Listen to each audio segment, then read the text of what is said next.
बीडच्या परळी तालुक्यातील मरळवाडी गावचे सरपंच महादेव आंधळे यांच्यावर 29 जून 2024 रोजी गोळीबार करण्यात आला होता।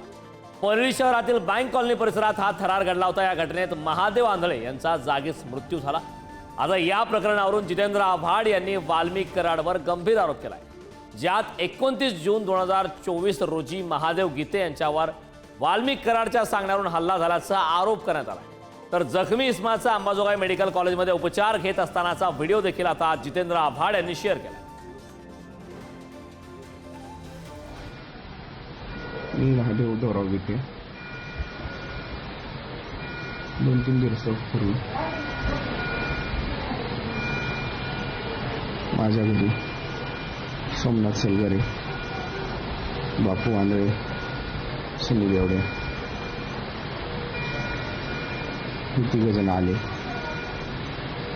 नंतर मला म्हणाले, तू वाल्मिक अण्णाचं काम का करत नाहीस, तुला जीव मारायला सांगितलं। मी त्यांच्या हातापायावर पडून विनवणी करून त्यांना तिथून पाठवून दिल्याच्या नंतर ते मला जाता जाता एवढं म्हणले, आज संध्याकाळी तुला आम्ही ठार मारणार आहे आणि तुझा बाप बघून गीते याला पण गुतवायची तयारी झाली आहे। ते तिथून निघून गेले।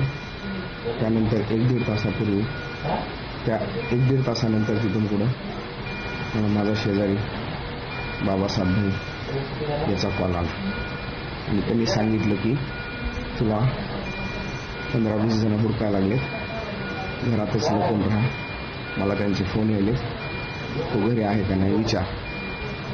मी फोन